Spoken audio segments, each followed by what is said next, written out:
Hello everybody and welcome to another E3 conference analysis video. Today we are going to talk about Ubisoft, one of my favorite companies as far as trailers go. I'm going to talk about some of the trailers in this because they're really good at making trailers that get me interested in buying their games. Again, this is just me, Mike, and I'm going to jump right into this so I don't waste too much time. The first thing they talked about was Just Dance 2019, and you're probably wondering why in the world am I talking about this, but there's two main reasons. First of all, I work at a school, an elementary school, and so we do Just Dance probably about once a week on, and that's if we're having a bad week. So, Just Dance is pretty popular for me as far as what we look at. For better or for worse, it's not like it's a role in my life because I like it. It's kind of there. But the other big reason I want to talk about it is because it's coming out for the Wii. It's coming out for all the normal systems, Switch, Xbox One, PS4, but it's also coming out for the Wii. Yeah, it's kind of weird. I don't know why they would do that. It's kind of a waste of money. I'm going to follow the sales just because I'm curious how many copies will sell for the Wii, but it makes sense because the Wii is the most owned console, and so I guess they're assuming that a lot of people own that system just for games like Just Dance, so it kind of makes sense. I just think it's hilarious, and I kind of wanted to mention that. The release date for this game is October 23rd, 2018. So yeah, let's jump into the real games now. Beyond Good and Evil 2, there was another trailer shown for that game. Again, it's still kind of mysterious. A little bit of gameplay was shown today, and it's been confirmed now that this game will have co-op in it as well, which is kind of exciting because the first game did not have that. But the gameplay does seem interesting. It's far from being done, so it's too hard to say for sure how different or how similar it'll be to the first game.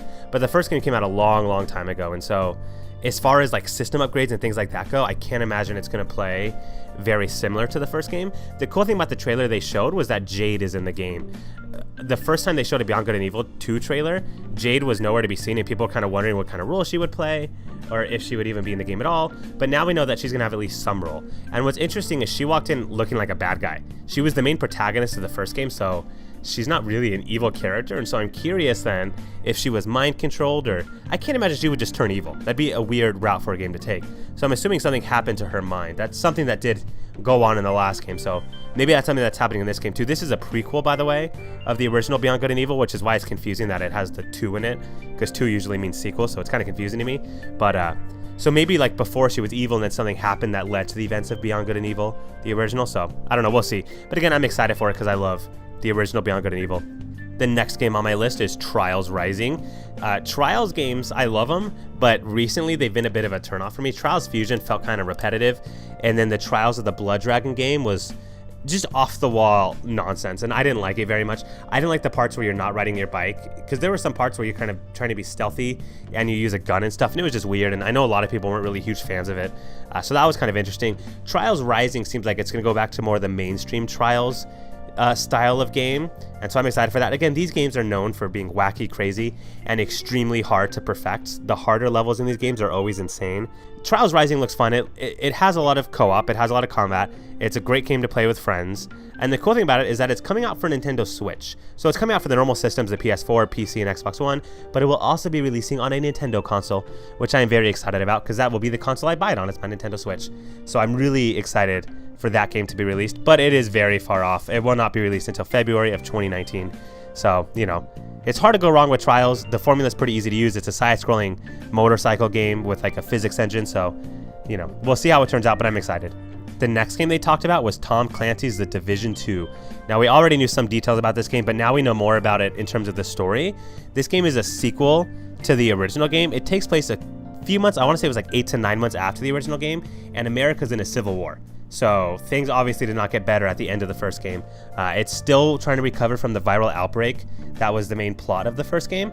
And the trailer, like I said, Ubisoft is great at trailers. The trailer did have some pretty touching moments in it, as far as people trying to help each other, people getting killed and assassinated, things like that.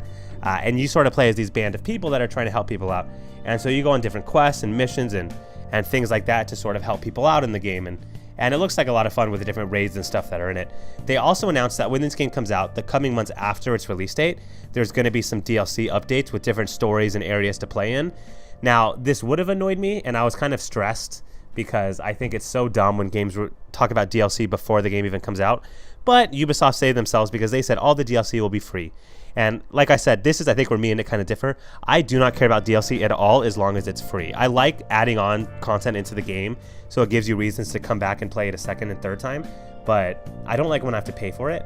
So the idea that they're going to keep updating the game with free DLC to add more and more stuff to do, I think it's a great idea. So good on Tom Clancy's Division 2. I think this game already looks a lot better than the original one. The first game was good, but it definitely had its flaws. But every time they talk about this game, it seems like they're working toward fixing those flaws. And so I'm excited for it. I will definitely be picking it up once I finish the original Division, which I still have not done. Mario Rabbids was also shown again, which was awesome. Again, there's a lot of Nintendo stuff recently, because I already talked about Trials Rising, and now the Mario Rabbids Donkey Kong DLC. Nintendo's really starting to make a name for themselves in the Ubisoft world. Again, this is just DLC for the Mario Rabbids Kingdom Battle game that is out for the Nintendo Switch. It's really cool. I love Donkey Kong as a character, and there hasn't been a new Donkey Kong game announced yet for the Nintendo Switch, so this is as close as we're going to get. Which is cool. This is a fun strategy game too. The idea of being able to do new levels and meet new characters and strategize again is a lot of fun. Mario Rabbids, for those of you that haven't played it, is a turn-based strategy game. It's a lot like XCOM. In fact, some would say it's almost exactly like XCOM, which is a good thing because XCOM is a fantastic game. This is sort of just a cartoony Nintendo version of XCOM, so I'm excited to add on to the levels that are already in the game. I know Travis is someone that's going to be super into this. I have a feeling he's going to pick this game up because he loved the original Kingdom Battle, just the base game. So the DLC for it looks awesome, and who doesn't love Donkey Kong and Grant Kirkhope, right? Grant Kirkhope made a guest appearance at E3 and composed a song, and it was super fun to listen to. I really liked it. Now for a game I'm a little bit iffy on, there is Skull and Bones. Ubisoft, I think, is hot on this pirate thing. Not just Ubisoft, but gaming as a whole, because Sea of Thieves is something else that's out there as well. But I think ever since Black Flag, Ubisoft kind of learned that people love pirate ships and they love battling on the seas. It's pretty much been in every Assassin's Creed game since. Origins, which is an ancient Egypt game, had sea battles where you're like destroying ships in the ocean. So that shows you that pirates are kind of the hot commodity. It's like the new zombie thing recently, because again, I already alluded to it. Sea of Thieves is a game that Microsoft released. It was a first-party Microsoft game. And this game is very similar to Sea of Thieves in the co-op department. The funny thing is, a lot of articles I read said these pirates are really hot, which is kind of funny. It's a lot of just muscular men. They don't look anything like the pirates from Sea of Thieves. So that's kind of funny when people say that. The cool thing about it too is you essentially go on different raids and you fight to earn the treasure so you can capsize ships. You're sort of in an area of the ocean where you're attacking merchant ships in the Indian Ocean. And so you take out those ships and then you take their treasure, and then you can fight the people you worked with to steal the treasure. I'm sure there's options to split it as well and stuff, but I just think it's funny that you can work with a group of people to earn treasure and then you kill them so you can take it all for yourself. That's really funny to me. Sea of Thieves, in my opinion, was not a good game. I did not enjoy it at all. I thought the co-op department of it was very stupid, because if you're not playing with a friend, you're not going to have fun, because people will like kind of team up to screw you over and stuff. I never enjoyed it unless I was playing it with a friend, and even then there was no direction in the game, which was kind of the point, but it was pointless exploration, not in a good way, because it was just open ocean and empty lands. This game seems a little more serious in terms of its style, and so I think this one will be good. And Ubisoft is good at pirate combat. It's good at battling on the sea, and I think it's less about exploring islands and more about capsizing merchant ships. So, again, I think that's awesome. I'm excited for this game. This is one to keep your eye on. No release date was published for it, so, something to follow, and we'll see how it turns out. Now it's time to turn the page a little bit and talk about a psychological horror game. Transference looks incredible, and it feels very disturbing. Just kind of watching it, I couldn't really get a grasp on what the game was meant to be about. It looks like you play as yourself, right? Like, my name is Mike, and I play as Mike, sort of observing inside a mansion with a family, and I'm sort of watching them conduct experiments on people and things like that. And it's very weird. You sort of just kind of live through it and sort of just watch and try to solve the mystery of what's going on in the place. And so I don't know if there's much else really going on in the game. It can be played outside of VR. It's going to be released for Xbox One, PC, and PS4, the typical systems. But the game developers already stressed you should play it in VR to get the full immersion and really feel like you're actually inside the mansion observing them. VR is better. It's coming out for PlayStation VR, HTC Vive, the Oculus Rift. So if you own a VR headset, this is definitely one of the games to look at and get. I love psychological horror games like this, especially ones in VR. I don't like walking around in VR, and this game doesn't seem like it's a walking simulator the way Layers of Fear is. So I think in terms of that, I'm excited for it, but we'll see. I love psychological horror games in VR, so I'm probably going to pick this up. I just hope it doesn't make me dizzy. That's always my fear with VR games, but the good thing about it is you don't have to play it in VR. It's not a requirement for this, so that's a good thing. But this one's high on my list. As far as all the things at Ubisoft, this was probably second or third on my list of games that I'm excited for. I would mark this one as the must-buy, for me at least. StarLink Battle for Atlas was also announced. As I mentioned before, Ubisoft and Nintendo are getting a great relationship, and this is just one more example of it. Though this game is not Nintendo exclusive, it's coming out for PS4 and Xbox One as well. But if you get the Nintendo version, you get a little secret, which we're going to talk about in a second. But this game is basically... It's a lot like Star Fox, wink wink. You essentially are in an area called Atlas and you're sort of fighting other people in space. And you have like those assault spaceships where you do combat and things like that. Now the cool thing about this game, and this is where people are going to be iffy on it, is you build your own ship.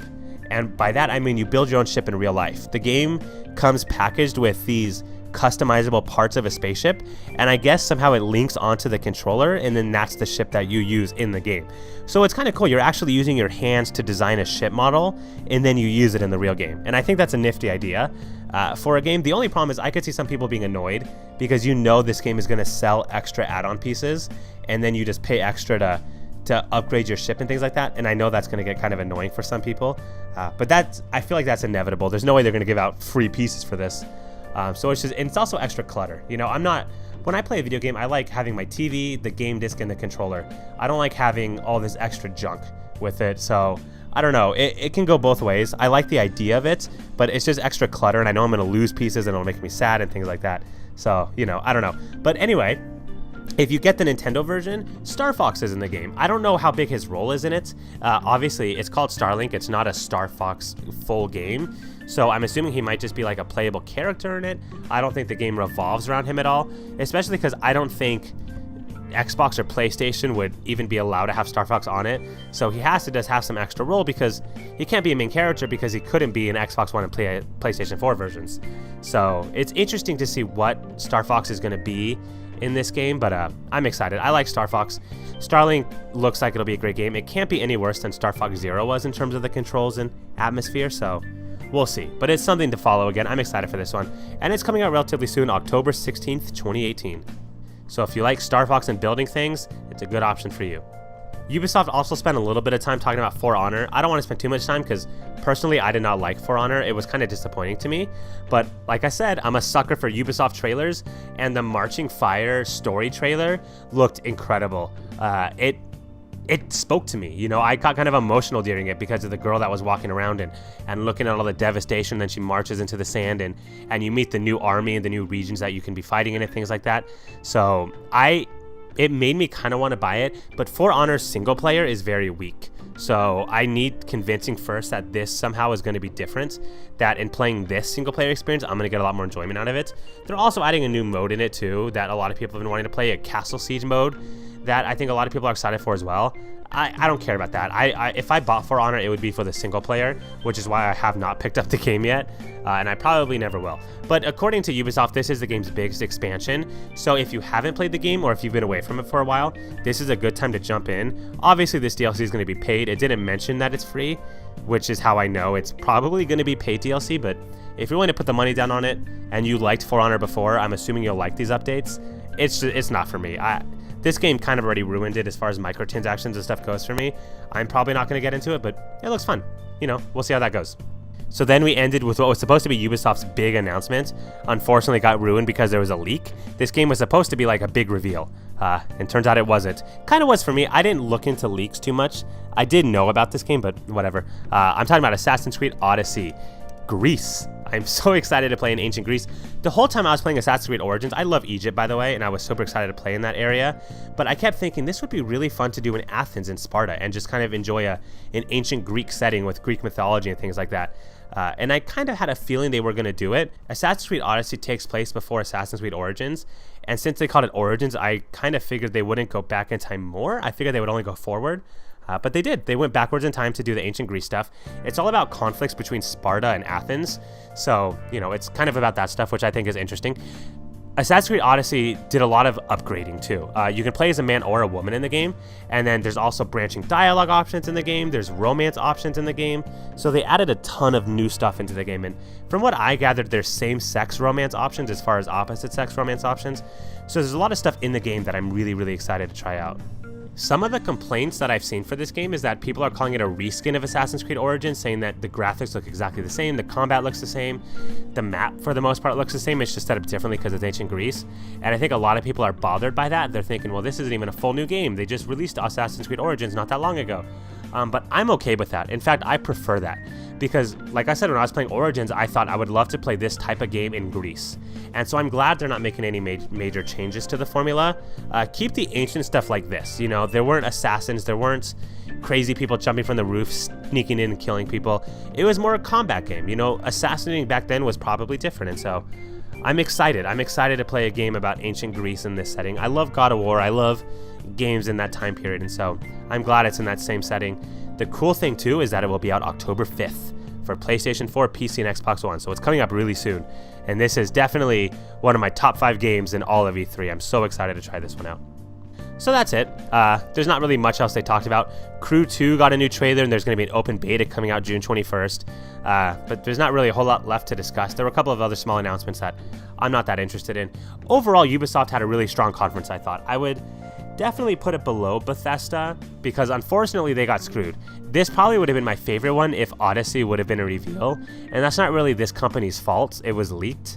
So, but it did kind of take some of the wind out of their conference because they didn't have anything new that was really talked about. But still, they had a lot of good games for it. I still think it was better than some of the other conferences like EA and Square Enix, obviously. So this one falls high on my list. As far as the games go, Transference is one I know I'm going to get. Assassin's Creed Odyssey I know I'm going to get. And Trials Rising I know I'm going to get for the Switch. So those are kind of the 3 ones that I was most excited about in this. So let me know in the description what you thought about this conference, if you liked Ubisoft's conference or if you were hoping for more, and what games you're excited for from it. Thanks to everyone for watching. Bye-bye.